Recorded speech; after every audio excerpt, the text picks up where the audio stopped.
que Dios es bueno. ¿Cuánto creen que Dios es bueno? Y cuando tú piensas en Jesús, en lo que Él hizo por nosotros, por cada uno de nosotros, yo pienso que con toda sinceridad de mi corazón, no merecíamos lo que Jesús ha hecho por nosotros. No lo merecemos. Solo por el hecho de que Él nos amó primero a nosotros, antes que nosotros a Él. Y su amor tan infinito, tan profundo, como dice Efesios, es alto, es profundo, es ancho. Es un amor que no se puede comparar con ningún otro. Si alguno de nosotros nos pidieran dar la vida solo por un grupo de personas, probablemente lo pensaríamos 1, 2 veces, 3 veces. Probablemente yo lo daría por mi familia. Y aún así uno pensaría, ¿será válido que yo dé mi vida por mi familia? Sin embargo, Jesús nos muestra en la cruz lo que Él ha hecho por nosotros. Esta semana, que es una semana que muchas personas en muchas partes, en muchos países, celebran la Semana Mayor, como le llaman, la muerte, resurrección de Jesús. Muchas veces lo vemos solamente como un simple evento o un simple hecho que sucedió hace unos años atrás, pero simplemente es eso, pero no lo vemos un poco más allá. Yo quiero que usted cierre sus ojos. Y ahí, mientras está ahí, visualice a Jesús.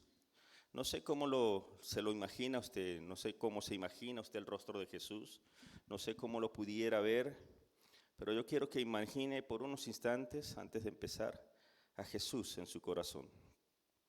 Piense en Él, tal vez en su rostro, no sé, tal vez usted se lo imagina catire, moreno, ojos azules, verdes, no sé, pelo largo. Imagínese a Jesús en su corazón, desde su corazón imagínese a Jesús. A ese Jesús al cual usted en esta mañana ha venido a adorar, a glorificar, a exaltar. A ese Jesús. Lo tiene en su mente, lo tiene ya allí, pensando a Jesús, visualice a Jesús. No piensen más nada, no piensen en qué va a llegar a ser, si hay que hacer pollo, carne, no. Piense en Jesús. No piense en la persona que está a su lado, solo piense en Jesús. En ese Jesús al cual usted y yo predicamos, al cual usted y yo amamos. Si ya lo pudo visualizar, ahora quiere que lo visualice en la cruz. ¿Es el mismo Jesús que usted estaba viendo hace rato, unos instantes? ¿Es el mismo Jesús al cual pensamos cómo era antes de la cruz?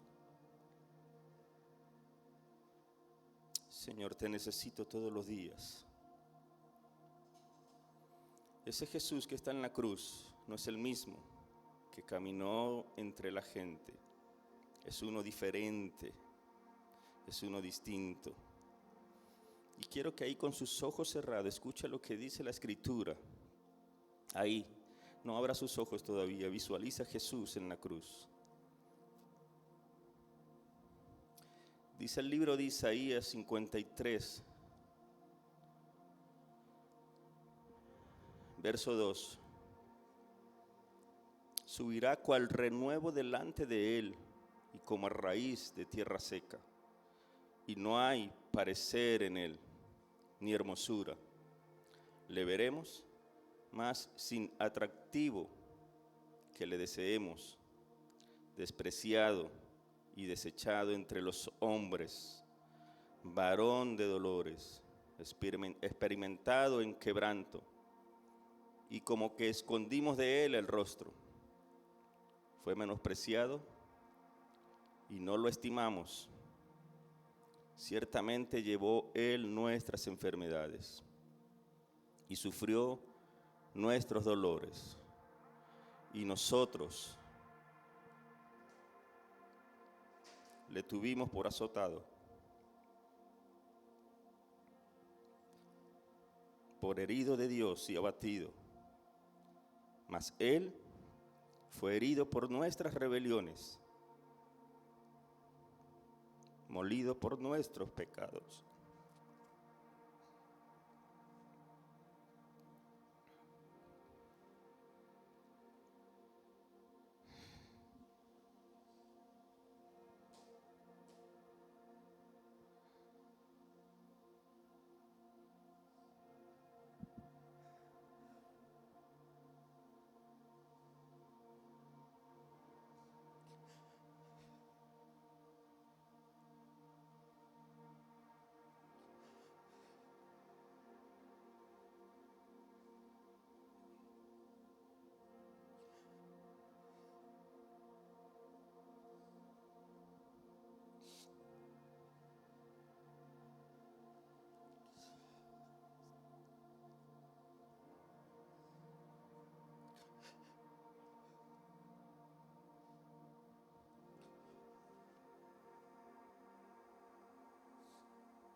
El castigo de nuestra paz fue sobre él.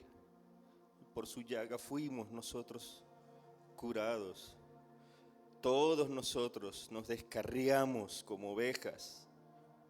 Cada cual se apartó por su camino. Mas Jehová cargó el pecado de todos nosotros. Jesús cargó nuestras culpas, nuestros pecados, nuestras rebeliones. Y aún así,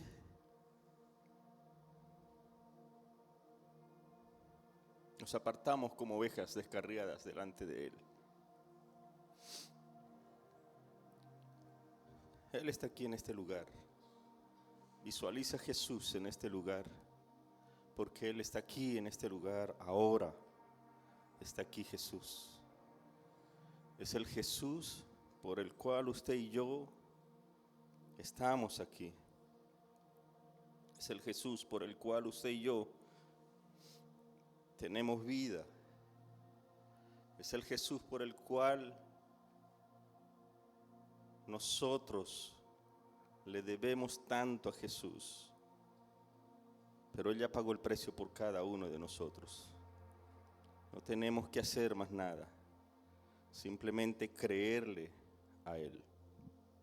Jesús, yo te necesito en mi vida. Más que nunca. Todos los días te necesito, Señor. Dígale al Señor lo que hay en su corazón. Por un minuto más, dígale: Señor, te necesito. Nuestra paz fue cargada en ti, Jesús. Fuiste herido por nuestras rebeliones, por nuestros pecados. La carga de pecado sobre nosotros fue sobre ti, Jesús. Fue sobre ti, Señor. Gracias, Jesús. Gracias por demostrarnos cada día tanto, tanto amor. Gracias, Señor.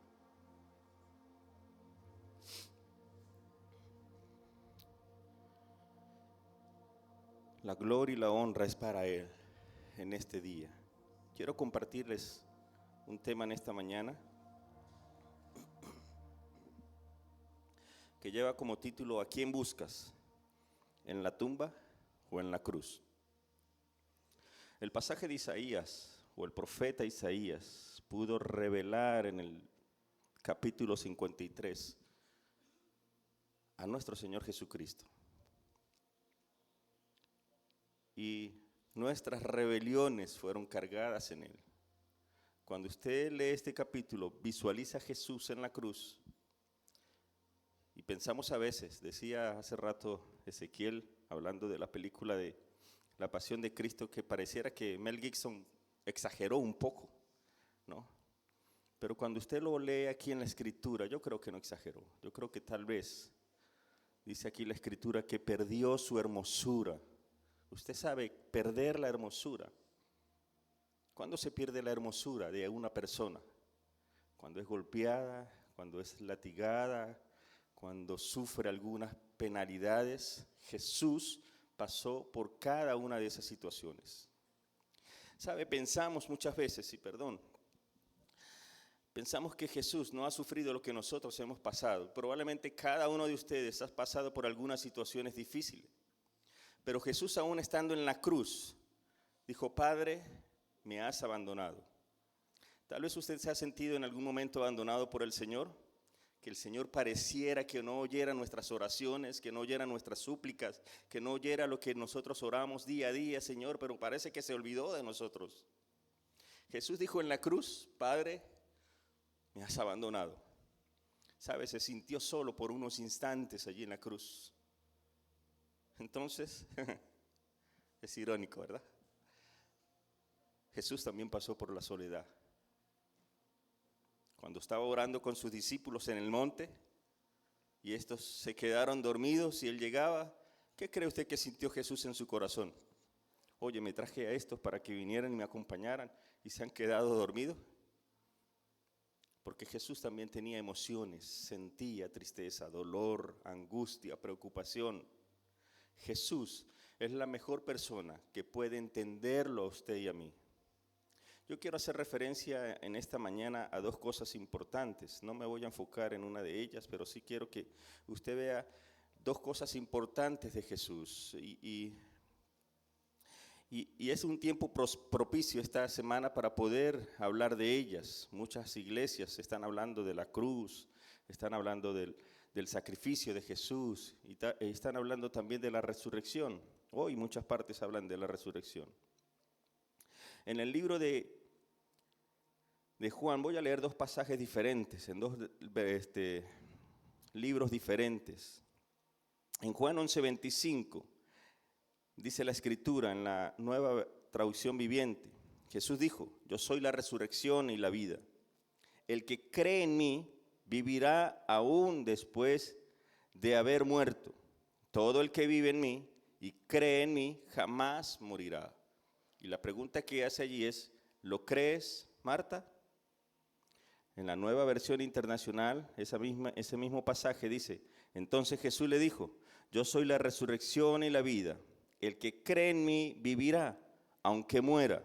Y todo el que vive y cree en mí no morirá jamás. ¿Crees esto? ¿Cuánto lo creen? Me voy ahora a 1 Corintios 1:18. En la versión Reina Valera contemporánea dice: el mensaje de la cruz es ciertamente una locura para los que se pierden, pero para los que se salvan, es decir, para nosotros, es poder de Dios. ¿Cuántos creen que es poder de Dios? Amén. Hay dos eventos importantes, dos acontecimientos importantes en la vida del creyente, en nuestras vidas. Hay dos eventos importantes que usted debe tener memoria de ellas, que debe recordar. El primero de ellos es el nacimiento de Jesús. Si hay algo importante o debe ser importante para nosotros, es el nacimiento de Jesús. Si Jesús no hubiera nacido, usted y yo no estaríamos aquí hoy disfrutando de este tiempo maravilloso. Y el segundo evento de Jesús es la muerte y resurrección de Jesús. No solo la muerte, va acompañada de la resurrección de Jesús. Porque si no creemos que Jesús resucitó de los muertos, entonces nuestro evangelio no valdría la pena seguir predicándolo, porque son dos eventos que debemos recordar. La resurrección de Jesús es una alegría auténtica, profunda, basada en la certeza de Jesús, de Cristo resucitado, el cual no muere más, ya no va a morir más, sino que está vivo y operante hoy en día en nuestra iglesia, en la iglesia contemporánea de hoy y en el mundo. Tal certeza habita en nuestros corazones, en los corazones de los creyentes. Los creyentes creemos fervientemente que Jesús resucitó. ¿Cuánto lo creen? Levánteme la mano para ver cuánto creen que Jesús resucitó. Jesús resucitó. Ahora hay un pasaje interesante y ahí sí quiero que nos vayamos un momento allí, en el libro de Lucas, capítulo 24. Lucas, capítulo 24.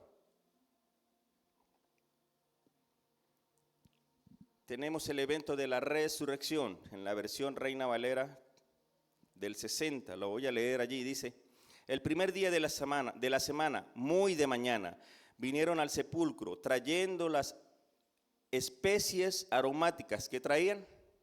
especias aromáticas que habían preparado y algunas otras mujeres con ellas. Y hallaron removida la piedra del sepulcro y entrando no hallaron cuerpo del Señor Jesús. Aconteció que estando ellas perplejas por esto, y aquí se pararon junto a ellas dos varones con vestiduras resplandecientes, y tuvieron temor, y bajaron el rostro a tierra, y dijeron: ¿por qué buscáis entre los muertos al que vive? No está aquí, sino que ha resucitado. Acordaos de lo que os habló cuando aún estabas en Galilea. Amén. Lo voy a dejar hasta allí. ¿Por qué buscáis entre los muertos al que vive? Fueron lo que dijeron estos dos seres que estaban allí a las mujeres. Quiero que siga esta lectura allí también. ¿Por qué buscáis entre los muertos al que vive? ¿Cuántas veces buscamos en la vida entre cosas muertas? Hay cosas hoy, en la actualidad, llevándolo a nuestra actualidad, que son muertas, que no valen la pena seguir, que no valen la pena buscar en ellas, porque están muertas. Y nos las pasamos día tras día tras esas cosas que están muertas en nuestras vidas, que no tienen un valor significativo para nosotros. Y esa es la pregunta que estos le hacen a esas mujeres: ¿por qué buscáis entre los muertos al que vive? Ahora, quiero irme un momentico a 1 Corintios 1:18 una vez más. Dice 1 Corintios 1:18, el mensaje de la cruz es ciertamente una locura para los que se pierden, pero para los que se salvan, es decir, para nosotros. ¿Para quiénes? ¿Para quiénes? Para nosotros. Es poder de Dios. Yo pudiera preguntar en esta mañana, ¿hay alguien aquí que sepa qué significa la cruz? ¿Me puede ayudar? ¿Alguien? ¿Qué significa la cruz? ¿Ah? Maldición, ok. ¿Algo más? ¿O alguien más? ¿Nadie más? ¿Ah? Pecado, ok. ¿Qué más? ¿Qué se le viene a la mente cuando ve una cruz? ¿O qué representa para usted? ¿O qué significa la cruz?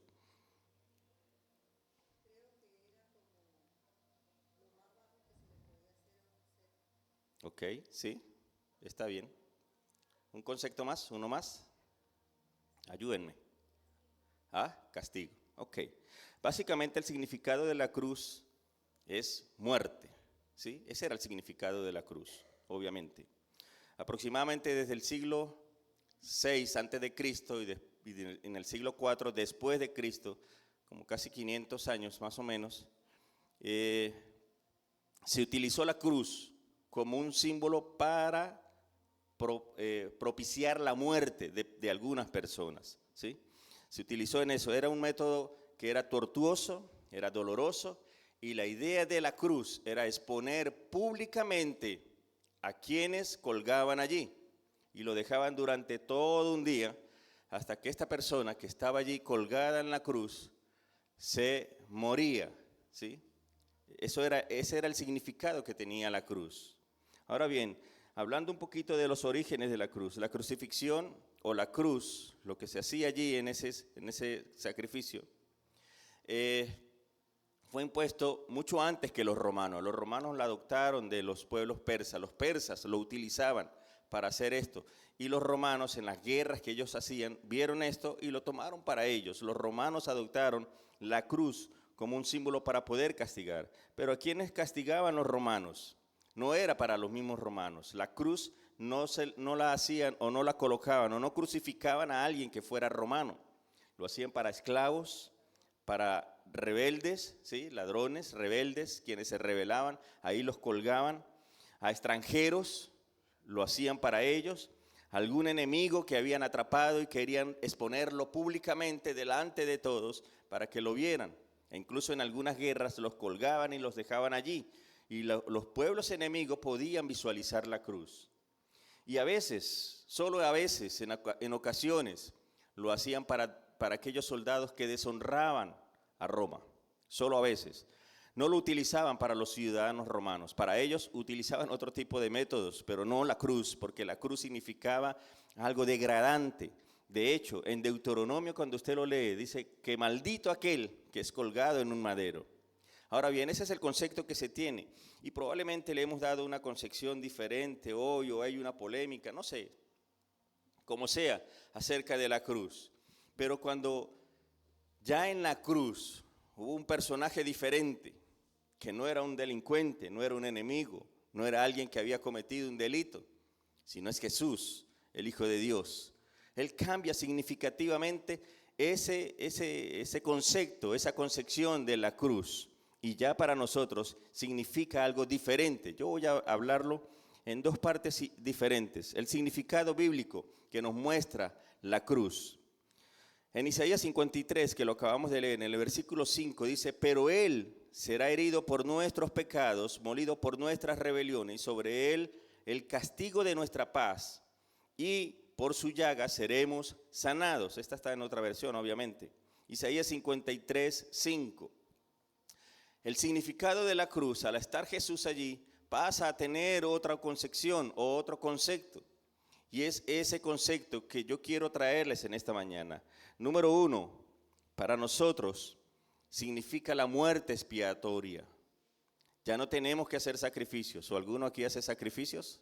No, ya no hay que hacer sacrificios. La muerte expiatoria de Jesús abolió toda esa cantidad de sacrificios que había que hacer en el Antiguo Testamento. Por cada pecado un sacrificio, por cada cosa que cometíamos un sacrificio o un ritual o una ceremonia diferente. Jesús fue el sacrificio perfecto.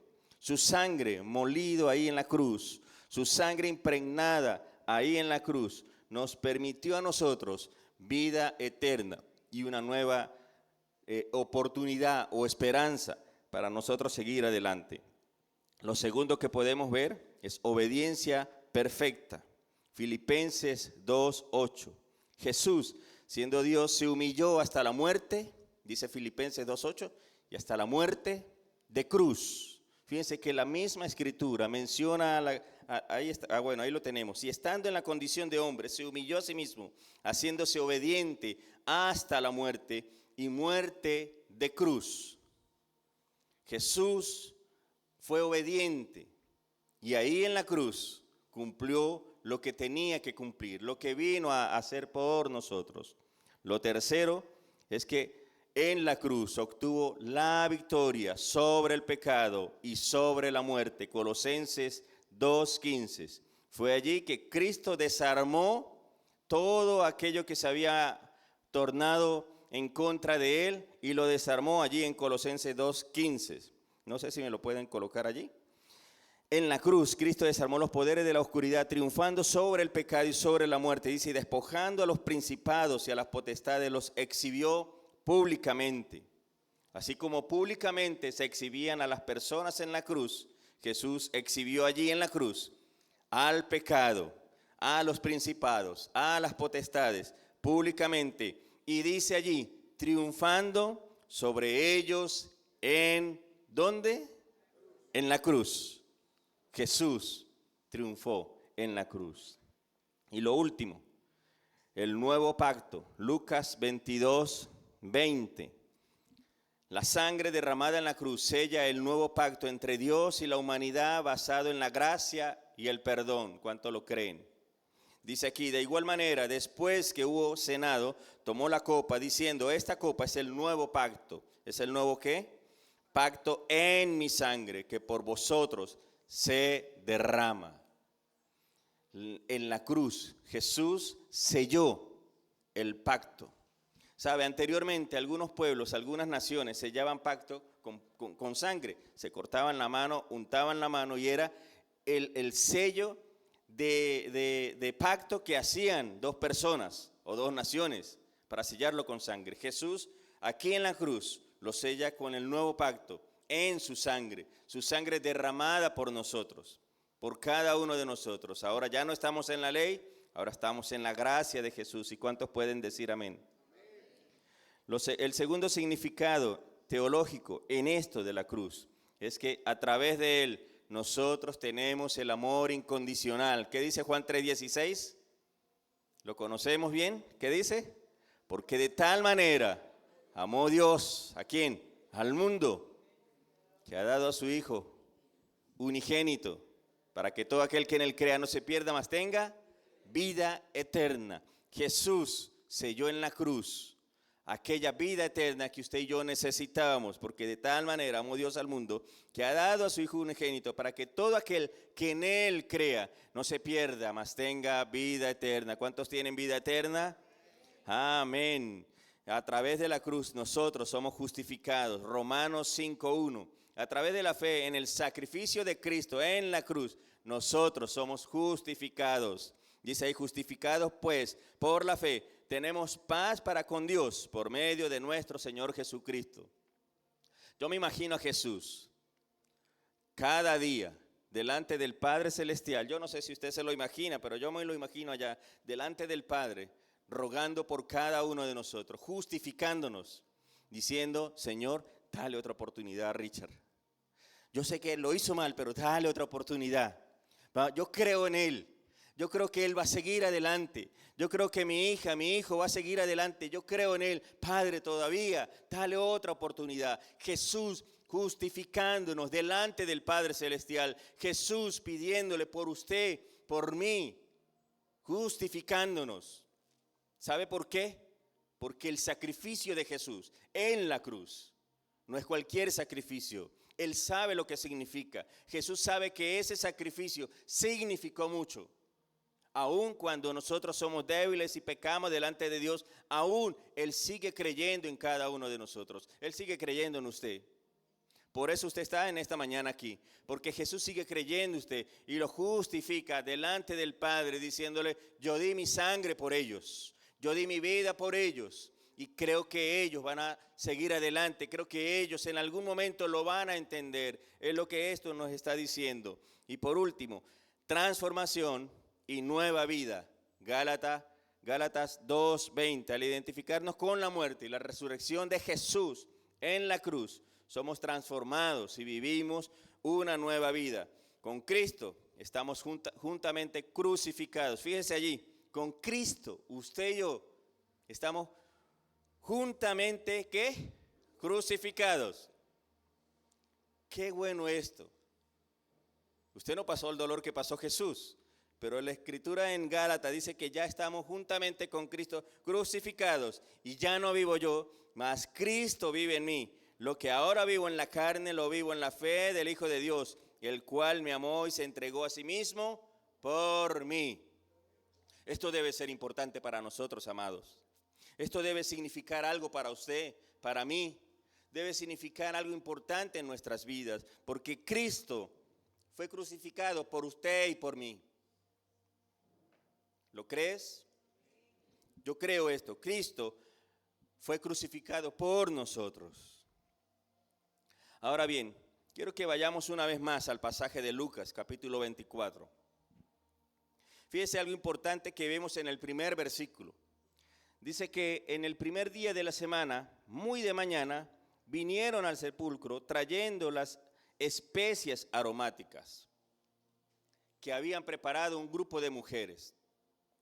Es decir, aun cuando Jesús les había dicho que iba a resucitar, estas mujeres iban preparadas para encontrarse a alguien en la tumba. Iban preparadas con esencias aromáticas para ungir, porque esa era la tradición, eso era lo que dictaba la cultura donde estaban ellos en esa época, de los judíos.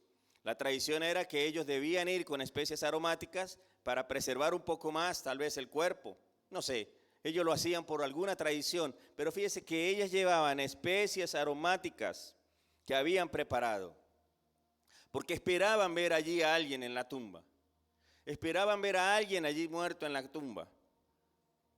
Pero cuando llegan allí, verso 2 dice, hallaron removida la piedra del sepulcro. Verso 3, y entrando, no hallaron el cuerpo del Señor Jesús. ¿Usted se imagina la cara de ellas, de estas mujeres? ¿Usted se imagina a ellas al ver, oye, alguien movió la piedra, qué pasaría? ¿Alguien quitó la piedra, qué pasó aquí? Y cuando entran al lugar, el sepulcro vacío, no hay cuerpo. ¿Qué tantas cosas pudieran haber pasado por sus mentes? Ellas esperaban ver a alguien allí, pero no recordaron las palabras del Señor. ¿A quién buscas? ¿A quién está buscando usted? tal vez una posición, tal vez fama, tal vez dinero, no sé. ¿Qué está buscando? ¿Por qué buscas entre cosas muertas? ¿Por qué buscamos entre cosas que no valen la pena? ¿Por qué nos entretenemos en cosas que no valen la pena? Si lo que vale la pena es lo que Jesús hizo por usted y por mí. Eso es lo que vale la pena. Buscamos entre cosas que son perecederas, que van a morir, que van a dañarse en algún momento. Esto puede dañarse en cualquier momento. ¿Cuántas veces usted ha cambiado su teléfono? ¿Alguien puede decirme o recuerda cuántas veces ha cambiado su teléfono? Este es como el 50º, 70º teléfono que cambia. De hecho, esto fue un regalo, ¿no? De Dios o de mi familia, pero de parte de Dios también pienso yo. Y no sé cuántos teléfonos he tenido yo desde que tengo uso de usar estos aparatos. No es eterno, es efímero. El primer teléfono que utilicé fue un Tango 300, ¿no? Y se me cayó la cédula. Un Tango 300. Era un ladrillo, ¿no? Y yo lo llevaba aquí orgullosamente colgado, ¿no? Ese ladrillo como de aquí a aquí. Pesaba. Antigolpes. Ese sí era antigolpes. Tuve que cambiarlo por razones de seguridad. No, ese fue el primer teléfono que yo tuve, el Tango 300. Era analógico. Pero ¿cuántas veces hemos cambiado? Desde allá acá yo me pongo a mirar y en ese transcurrir muchas veces. No ha sido duradero, es perecedero. Y han sido diseñados para eso, para que usted no dure toda la vida con un teléfono. En algún momento usted tiene que cambiarlo porque el software de esto, sí, así es, los ingenieros de informática, el software tiene cierto tiempo de vida. Y nos ocupamos tanto en esto, amados, y yo me voy a incluir ahí, nos ocupamos tanto en el teléfono. Buscamos entre cosas muertas, esto va a perecer. Y no buscamos entre lo que debemos buscar. Los ángeles aquí le dijeron, ¿por qué buscáis entre los muertos al que vive? ¿Qué estamos buscando nosotros? ¿Qué andamos buscando? Dejamos de buscarlo cuando nos encerramos en cualquier forma de egoísmo o de autocomplacencia. Dejamos de buscarlo cuando decimos o decidimos no creer en Jesús. La gente ha decidido no creer en Jesús por varias razones. Y algunas de ellas valederas, porque sabe que la iglesia nos hemos encargado, lamentablemente, tengo que decirlo, nosotros la iglesia nos hemos encargado de que algunas personas que deberían llegar a Jesús no han llegado por culpa de la iglesia cristiana evangélica. Sabe, a mí me da alegría que muchos artistas de todos los medios, cantantes, actores, han llegado a los pies de Jesús. ¿Y sabe qué encontramos en las redes sociales? Gente criticando que estas personas han llegado a los pies de Jesús. En vez de nosotros alegrarnos porque algún cantante llegó a los pies de Jesús, en vez de alegrarnos porque un artista llegó a los pies de Jesús, lo que hacemos es criticar porque siguen tal vez en alguna forma trabajando en su medio. Pero cuando usted los oye hablar, he oído hablar a muchos de esos que han llegado en los últimos meses o semanas, y el hablar de ellos es hablar de Jesús. Es un hablar tan diferente. Pero seguimos criticando y cerrándole las puertas a aquel que necesita conocer a Jesús como iglesia. Y hablo de la iglesia universal, no hablo solamente de la local, hablo de la iglesia universal, nos hemos encargado de eso. ¿Por qué buscamos o por qué dejamos de buscarlo cuando aún también nos dejamos seducir por los placeres que nos ofrece la vida?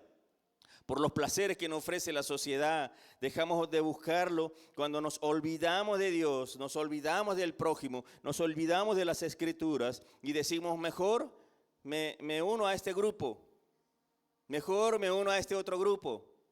No, dejamos de buscar a Jesús cuando realmente dejamos de leer las Escrituras, dejamos incluso de congregarnos porque alguien no me saludó, porque alguien no me miró, o porque se pintó la pared de tal color y no me gustó y me voy de la iglesia. Dejamos de buscar a Jesús realmente en nuestros corazones, en nuestras vidas, porque alguien esta mañana no me saludó. ¿Sabe? Si yo tuviera que irme de la iglesia porque alguien no me saludó, tendría que irme no sé cuántas veces de la iglesia. Me iría una y otra porque alguien no me saludó. ¿Sabe? Alguien se fue de la iglesia, de nuestra iglesia. Decidió dejar nuestra congregación Porque un domingo, de aquellos de Benjamín, nosotros celebramos los cumpleañeros y llevamos una torta. Pero el que estaba repartiendo la torta ese domingo no le dio un pedazo de torta. Yo tuve que ir a su casa a ver qué había pasado, porque ya tenía domingos que no venía. No, pastor, que el hermano tal no me dio un pedazo de torta. ¿Cómo va? O sea, yo no podía, en mi mente no podía tener la idea de que alguien se vaya por un pedazo de torta. A mí me prohibieron comer torta. Bueno, ayer comí un pedacito, ¿no? Pero por un pedazo de torta, hermanos. Buscamos entre cosas que son perecederas. Buscamos entre cosas que no valen la pena. ¿Y el sacrificio de Jesús en la cruz no vale la pena? ¿Usted sabe todo lo que Él pasó? Y aún así siguió adelante. Con el primer latigazo, Él pudo haber dicho, bueno, no, ya, paren. Yo voy a negar que soy el Hijo de Dios, con el primer latigazo. No sé si alguien aquí se ha cortado con una simple hoja de papel en algún dedo. Yo creo que en algún momento uno se ha cortado. Uy, mire, cómo duele, ¿no? En estos días me corté, no sé cuál dedo. Este de aquí, por cierto. Fui a agarrar una hoja y le pasé el dedo así. ¿Cómo arde? Solo una cortadita que ni se ve. Y arde. Ahora imagínense los latigazos de Jesús. Y me voy a ir por una simpleza. Dejamos de buscar a Jesús en todo esto, hermanos. ¿Sabe? Estando allí, yo le decía al Señor, Señor, no merezco estar aquí. Pero es por tu gracia. Es por tu gracia. Y sabe, todos los días yo puedo ver la bondad de Dios en mi vida. Puedo ver a Jesús en mi vida. Esta semana estábamos haciendo un trabajito de construcción en la casa, ¿no? Con mi hijo. Entonces el lunes mi esposa se fue para donde los suegros. Yo me quedé con Efraín. Y le digo yo el lunes a él, oye, no hay mayonesa. Íbamos a hacer al otro día pasta para darle al obrero y para nosotros dos. Y no había mayonesa. Entonces me dice, bueno, yo ahora salgo a comprar, pero nos ocupamos haciendo otra cosa que nos olvidamos de comprarla. Al otro día le dije, verá, no compramos la mayonesa. No importa, papá, yo le echo mantequilla. Bueno, le echo mantequilla. Y aparte él estaba haciendo una salsa de carne así bien jugosa, ¿no?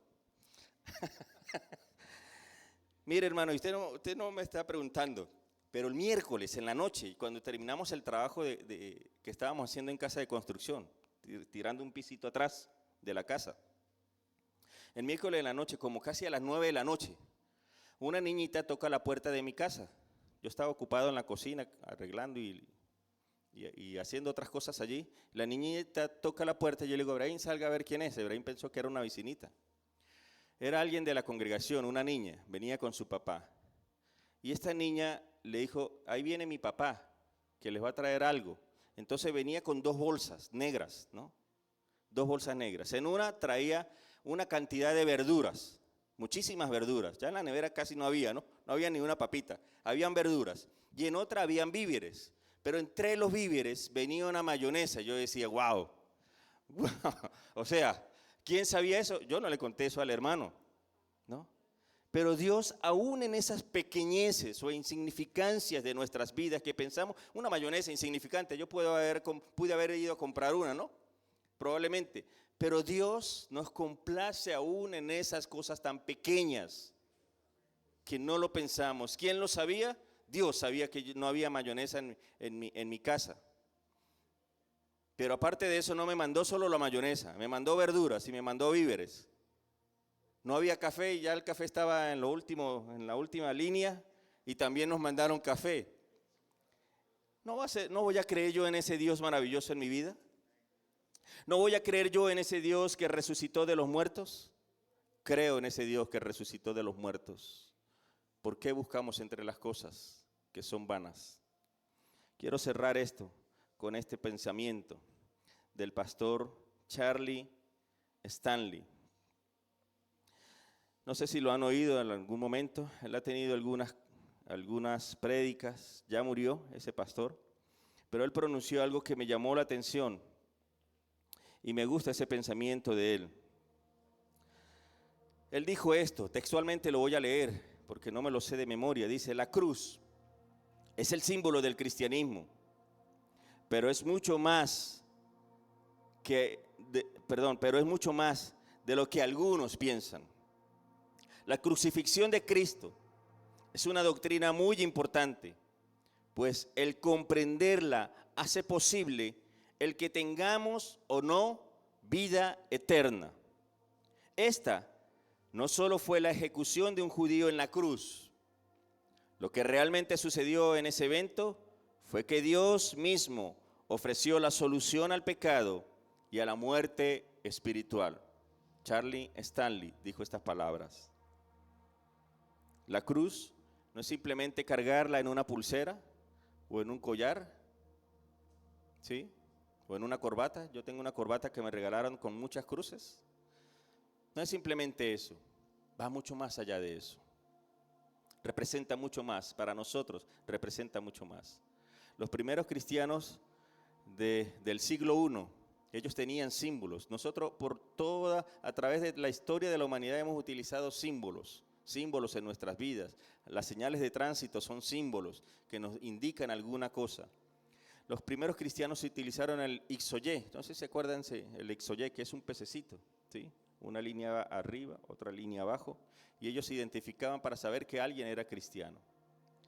Después Constantino implementó la cruz como algo importante en la vida del cristianismo, pero ha quedado en nuestros corazones. Cuando usted lee el Nuevo Testamento, va a conseguir a través de él nombrando la cruz. Pero la cruz no es simplemente un madero, es Jesús ahí representado en la muerte. Pero no se quedó allí. ¿Por qué buscamos entre los muertos? ¿Dónde buscas a Jesús? ¿En la tumba? ¿Ya no está? ¿En la cruz? Tampoco está. Está sentado a la diestra del Padre Celestial, intercediendo por usted y por mí, intercediendo por aquellos que aún no conocen a Jesús, intercediendo incluso por aquellos que aún no han nacido y están por nacer, intercediendo por las nuevas generaciones y por esta generación. ¿A quién buscas tú en esta mañana? Quiero que cierre sus ojos y podamos poner este tiempo en manos de Dios. Señor, gracias te damos una vez más, porque nos permites conocerte. Queremos conocerte. Job pudo decir que de oídas te había oído, Señor, pero no queremos nosotros en este día conocerte simplemente de oídas. De oídas, dijo Job, te he oído, te he conocido, pero ahora mis ojos te ven. Que mis ojos puedan visualizarte en la cruz, o no en la cruz, sentado al trono celestial. Tú le dijiste a los discípulos, me voy, pero me voy a preparar lugar para vosotros. Jesús está preparando un lugar para cada uno de nosotros.